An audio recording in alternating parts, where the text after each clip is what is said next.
अस्सलाम वालेकुम नाज़रीन, मैं आपकी होस्ट नाज़गुल और आप देख रहे हैं न्यूज़ HD। नाज़रीन, कतर दोहा हमले के बारे में आज बात करेंगे। इसराइल ने जो खौफनाक मुजरिमाना जारहियत का मुजाहरा किया है, उस हवाले से कतर पे जो हमला है वो इस्लामिक ममालिक जो हैं उनके सीने पर एक वार है। इसी हवाले से बात करेंगे कि इसराइल की ये जारहियत इस्लामी ममालिक के हवाले से जारी रहती है। तो मेरे साथ मौजूद हैं सीनियर सहाफ़ी शराज अवैसी साहब।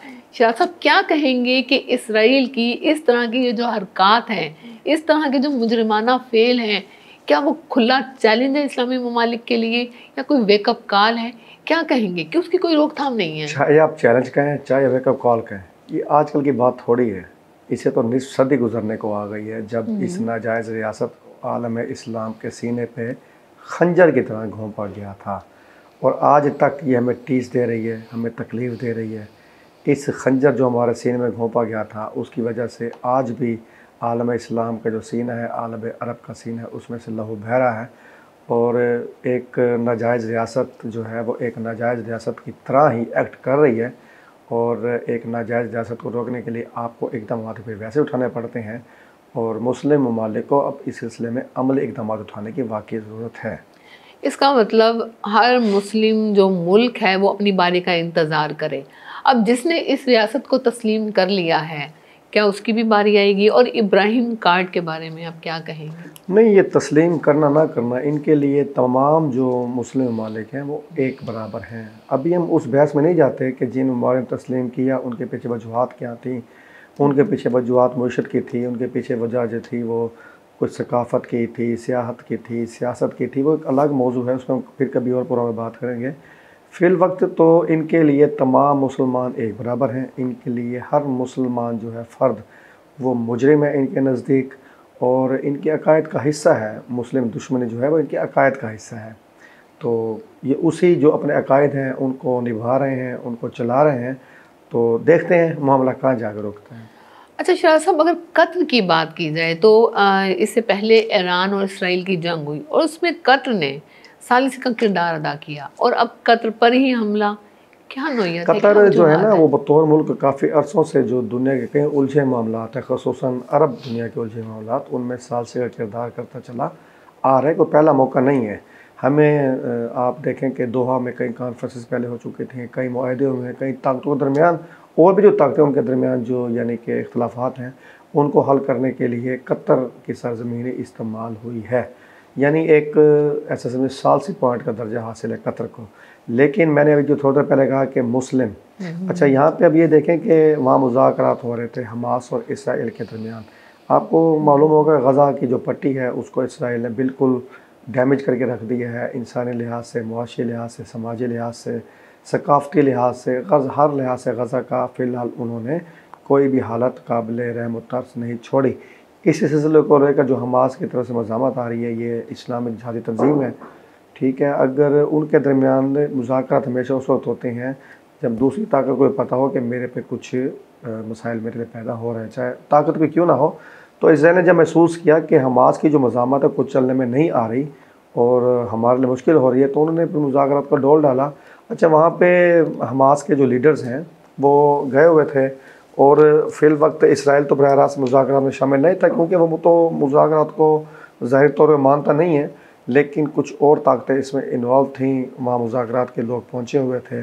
तो उन्होंने उसी जो यानी कि एक जहाँ पे बिल्डिंग थी जिसमें वो ठहरे हुए थे, तो उसी को हिट किया, जिसकी वजह से वहाँ जो फ़लस्तीनी थे या हमास के जो रहनुमा थे वो शहीद हुए। जिसकी वजह से एक तो ये कि वो मुस्लिम हमारे भाई थे, दूसरा ये थे वो आज़ाद और ख़ुद मुख्तियार असद मेहमान के तौर पर ठहरे हुए थे। तो ये ख़ुद मुख्तारी पे हमला था, आज़ादी पे हमला था, मुस्लिम शनाख्त पे हमला था, और जो बतौर मेहमान एक अखलाकी ज़िम्मेदारी बनती है मेज़बान मुल्क के यहाँ, तो उस पर हमला था। तो ज़ाहिर बात है फिर वैसे रद्द-ए-अमल सामने आया है। यानी कि हमास क़यादत को टारगेट बनाया गया और इसी हवाले से कतर को प्रेशराइज़ किया गया। अच्छा, एक चीज़ और भी है, अब अगर कतर की तरफ से, दोहा की तरफ से कोई अस्करी कार्रवाई की जाती है जबकि अमेरिकी एयर बेस भी कतर में मौजूद है, इलाक़ाई असरात क्या होंगे? कतर के ज़रात उसमें इतनी हिम्मत नहीं है कि अस्करी कार्रवाई कर सके। उनके पास जदीद तरीन तैयारे मौजूद हैं। अच्छा, अगर तैयारों के हिसाब से देखा जाए तो जो कतर है वो पाकिस्तान के एक शहर जितना उसका रकबा होगा, लेकिन उसके पास जो फ़ज़ाई ताकत है वो बहुत बड़ी है, बहुत शानदार है। जदीद तरीन राफ़ेल तैयार उसके पास है 35 से ज़ायद, एक बड़ी फ़ज़ाई ताकत रखता है, लेकिन उसको जो ऑपरेट करने की सलाहियत है वो उनके पास मुकम्मल नहीं है। जो उनको ऑपरेट करने की सलाहियत है उसके स्विचेस वहाँ जो अमेरिकी अड्डे हैं वहाँ पे नस्ब है, उनकी जो टेक्निकल मुआवनत है वहाँ अड्डों से की जाती है। ज़ाहिर बात है आज आप वो इन्हें के साथ तैयार उड़ाएंगे, बमबारी करेंगे, वापस आ जाएंगे। अब तो बाकायदा जो फ़ज़ाई तैयारे हैं, जंगी तैयारे हैं, एक दूसरे तैयारे को लॉक करते हैं, उसके लिए टेक्नोलॉजी की बड़ी अहमियत है। तो उन्होंने ऐसा समझें, यानी आपको पुर्ज़ा तो दे दिया, लेकिन जो उसको ऑपरेट करने वाले आलात थे वो अपने पास रखे, ये जो मर्ज़ी कर लें। अभी कतर लेकिन ये कि मुस्लिम मालिक का उसके साथ यकजहती करना, पाकिस्तानी प्राइम मिनिस्टर का जाना, सऊदी शाह का पहुँचना, ईरानी सदर का पहुँचना कहीं, और उसके बाद फिर आलमी सबर कॉन्फ्रेंस का इनकाद होना, इलामिया जारी होना, कतर के लिए ये बड़ी हौसले अफजाई की बात है, हिम्मत की बात है। तो उन्होंने भी फिर ज़ाहिर बात है उसी का रिज़ल्ट ये निकला कि इस्लामिक कौंसिल में जब पाकिस्तानी मंदूब ने झाड़ की उसको पहुंचाई, इसराइल का जो नुमाइंदा था, तो कतर के नुमाइंदा को हिम्मत मिली और उसने बिना अल्फाज सख्त इस्तेमाल किए, यानी कि जो इस नाजुक मौले पर पाकिस्तान समेत कई इस्लामी ममालिक ताकतवर उनकी जो सपोर्ट मिली, अखलाकी सपोर्ट, उससे कतर जवाब देने के उसमें आया। और अब अगर दूसरे इस्लामी ममालिक अमली अल्फाज के तौर पर नहीं, लफाजे नहीं करनी, अमली तौर पर उसके साथ खड़े होते हैं तो फिर ही कतर सो सकता, नहीं तो बिल्कुल मैं यही बात करने जा रही थी कि इस्लामी ममालिक की तरफ से मजम्मतें भी आ रही हैं, सख्त अल्फाज का जो है वो भी इस्तेमाल किया जा रहा है, लेकिन क्या इक़्तिसादी दबाव, सफारती दबाव या तजारती दबाव की भी कोई मनसूबाबंदी है? इस्लामी ममालिक ये नहीं कि गए गुजरे हैं, ये कमज़ोर हैं, पैसा भी है, तेल भी है, वसाइल भी हैं, तो उसको बरूए कार लाते हुए सिर्फ मजम्मतें काफ़ी? देखिए जी, इसराइल जो बतौर नाजायज़ ठीक है, उसके पास टेक्नोलॉजी है, मौशत उसकी बड़ी स्ट्रॉन्ग है, लेकिन वो एक छोटा सा मुल्क है, जस्ट चंद हज़ार किलोमीटर मुरबा किलोमीटर के एरिया में फैला हुआ मुल्क है। लेकिन उसको जो असल ताकत है वो है अमेरिका की, वो है यूरोपीय ताकतों की, जो उसको अस्करी ताकत उन्होंने बना दी है, यानी उन्होंने उसे ख़ित्ते का बदमाश बना दिया।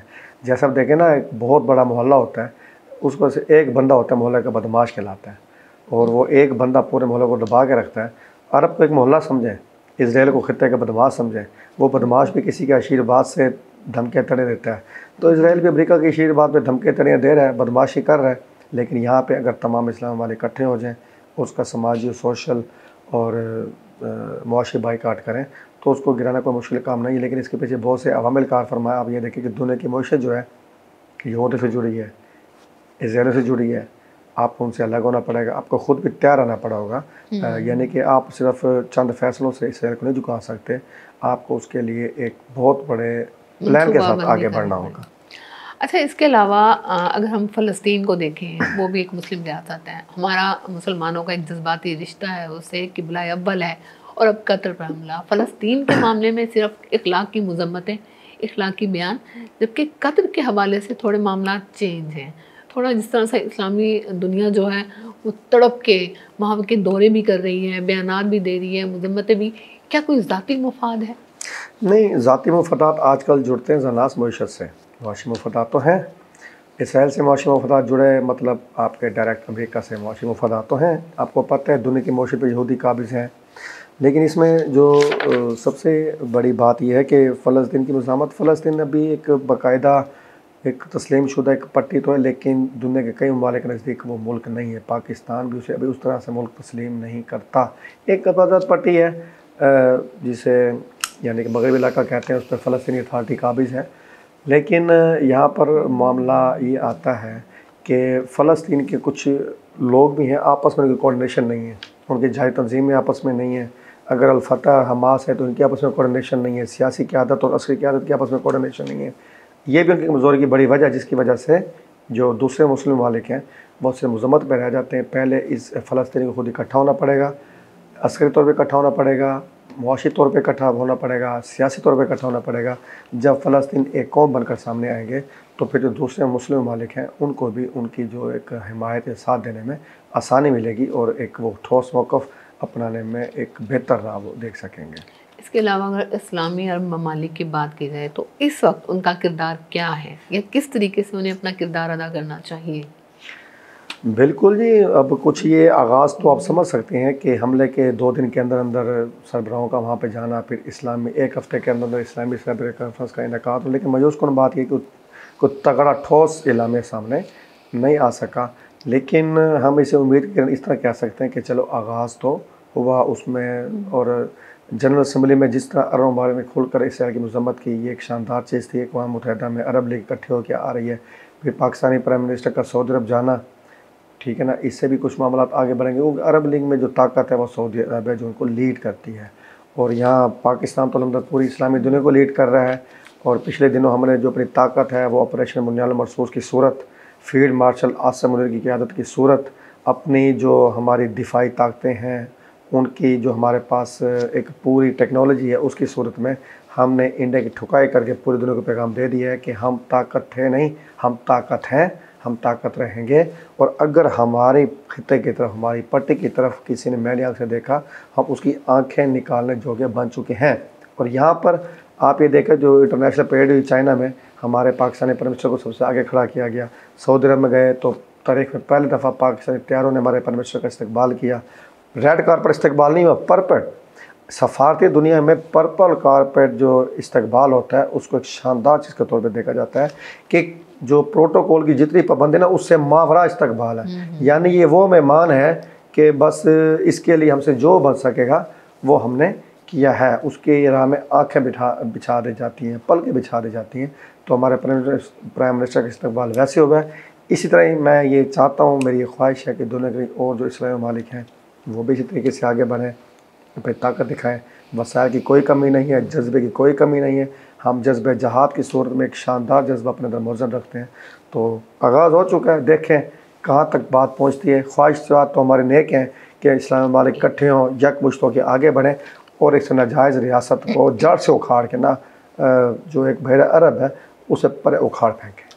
जी बहुत शुक्रिया शाह साहब, आपने अरब ममालिक का जो किरदार है, कतर दोहा पर जो हमला है उस पर काफ़ी तफसीलन रोशनी डाली और हमारे देखने वालों को समझ आ गया होगा कि हमला हुआ क्यों हुआ, इस्लामी ममालिक के जो किरदार है वो किस तरीके से प्ले हो रहे हैं। नाज़रीन, कतर दोहा हमले पर जो इसराइल का हमला है वो मुजरिमाना जो जारियत है उसकी अक्कासी करता है। ये कतर की खुद मुख्तारी पर, उसकी सिक्योरिटी पर बैनुल-अक़वामी जो कवानीन हैं उसकी खिलाफ वर्जी करता है। एक रियासती जो है दहशत गर्दी है।